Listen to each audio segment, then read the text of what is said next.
ஒரு ஷூட்டிங் போறதுக்கு முன்னாடி நம்மளுக்கு முக்கியமா தேவைப்படுறது பிரிப்பரேஷன் தான். நீங்க இந்த 8 விஷயங்களும் முன்னாடி ப்ரிப்பேர் பண்ணணும். அது என்ன அப்படின்றது வந்து பார்க்கலாம்.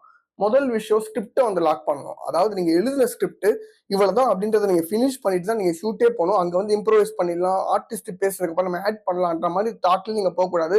ஸ்கிரிப்ட் ஃபினிஷ்டு இதுல எதுவுமே ஆட் பண்ணக்கூடாது அப்படின்ற மென்டாலிட்டியோட நீங்க வந்து போகணும். 2வது பாத்தீங்கன்னா ஷார்ட் லிஸ்ட். அந்த ஸ்கிரிப்ட வச்சு கேமராமேன் கிட்ட என்னென்ன ஷாட்லாம் இருக்கு, இது எல்லாம் பிரிக்கலாம், என்ன ஆங்கிள்லாம் ஷூட் பண்ணலாம் அப்படின்றத, என்ன லென்ஸ் யூஸ் ஆகும் எல்லாமே நீங்க முன்னாடியே வந்து ப்ரிப்பேர் பண்ணி வச்சிருங்க.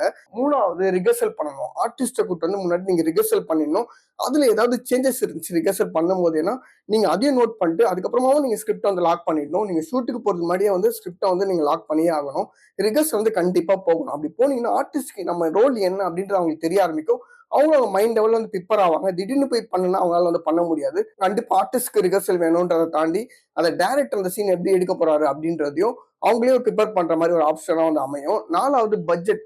நீங்க எவ்வளவு பட்ஜெட் ஆகும் இந்த ஷூட்டுக்கு அப்படின்றத வந்து போட்டுருணும். எக்யூப்மெண்ட்ஸ் எவ்வளவு ப்ராப்பர்ட்டிஸ் யூஸ் ஆக போகுது, காஸ்டியூம்க்கு எவ்வளவு செலவாக போகுது, ஆர்டிஸ்ட் எவ்வளவு வாங்குறாங்க, மேக்கப் ஆர்டிஸ்ட் எவ்வளவு வாங்குறாங்க, இந்த மாதிரி எல்லா பட்ஜெட்டும் நீங்க வந்து போட ஆரம்பிச்சிடணும். அதை போட்டுட்டு நீங்க பட்ஜெட்டை வந்து ஒரு 2 நாள் எக்ஸ்ட்ரா வந்து வச்சுக்கணும். இப்ப கரெக்டா 5 லட்சம் ஆகுதுன்னா 5 லட்சத்தோட நீங்க போக கூடாது. ஒரு 7 லட்சமா வச்சுட்டு நீங்க வந்து ஷூட் பண்ண ஆரம்பிச்சிடணும். 5வது ஷூட்டிங் ஸ்கெட்யூல். ஷூட்டிங் ஸ்கெட்யூல்ல நீங்க ஸ்கிரிப்ட் எழுதிட்டு இருப்பீங்க, சீன்ஸ் எல்லாம் பிரிச்சுட்டு இருப்பீங்க.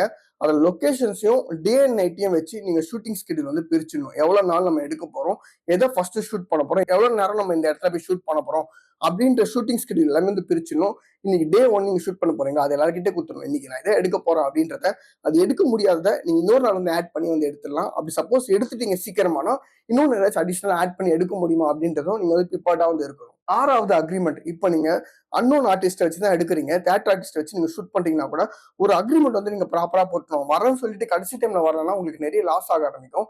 அதனால யாரா இருந்தாலுமே நீங்க ஒரு அக்ரிமெண்ட் ப்ராப்பரா போட்டு இவ்வளவு டேஸ்ல இருந்து இவ்வளவு டேஸ் ஆக போகுது அப்படின்றத ப்ராப்பரா நீங்க எழுதிட்டோம். ஒரு 5 ரூபாய் நீங்க கொடுக்குறீங்கன்னு வச்சுக்கோங்க ஆர்டிஸ்ட்டுக்குனா கூட அக்ரிமெண்ட் ப்ராப்பரா வந்து போட்டுருங்க. அதுக்கப்புறம் பிளான் பி என்னன்னு பாத்தீங்கன்னா, இப்போ சப்போஸ் நீங்க ஷூட் பண்ண போறீங்க, அன்னைக்கு வந்து மழை பெய்யுது இல்லைன்னா பர்மிஷன் கிடைக்கல அப்படின்னு ஏதாச்சும் ஸ்டாப் ஆச்சுன்னா நீங்க என்ன பண்ணலாம் அப்படின்றத பிளான் பி வந்து நீங்க போட்டு வச்சிடணும். 7வது எக்யூப்மெண்ட்ஸ். உங்க கதைக்கு என்னென்ன எக்யூப்மெண்ட்ஸ்லாம் வேணும், என்னென்ன ப்ராப்பர்ட்டிஸ்லாம் வேணும், என்னென்ன காஸ்டியூம்ஸ்லாம் வேணும்ன்றத முன்னாடியே ப்ரிப்பேர் பண்ணி நீங்க ஷூட்டுக்கு போகும்போதே எல்லாமே தயார் நிலையில வந்து இருக்கணும். 8வது அக்கமடேஷன். நீங்க ஷூட் பண்ற இடத்துல அவங்களுக்கு ரூம் ஃபெசிலிட்டி எல்லாமே இருக்குதா நீங்க பார்க்கணும்.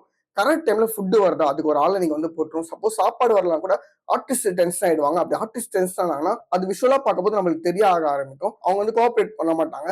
சீக்கிரமா ஷூட் முடிங்க அப்படின்ற மாதிரி அவங்களுமே வந்து டென்ஷன் ஆக ஆரம்பிச்சிருவாங்க. அதனால ஃபுட்டுக்கு அவங்களுக்கு கரெக்டா இருக்கா, அவங்க தங்குறதுக்கு கரெக்டா இருக்கா, அவங்க அக்கமடேஷன் எல்லாம் கரெக்டா இருக்குதா அப்படின்றத வந்து பார்க்கணும். ஒரு டைரக்டர்ன்றது டைரக்ட் மட்டும் தான் பண்ணும் அப்படின்றது கிடையாது. இது எல்லாமே அவங்க செக் பண்ணி அவங்க தான் அந்த டீம் வந்து கொண்டு போகணும். ஒரு கேப்டன் ஆஃப் த ஷிப் மாதிரி. ஸோ என்னோட தகவல் உங்களுக்கு பிடிச்சிருச்சுன்னா என்னோட பேஜை வந்து ஃபாலோ பண்ணுங்க.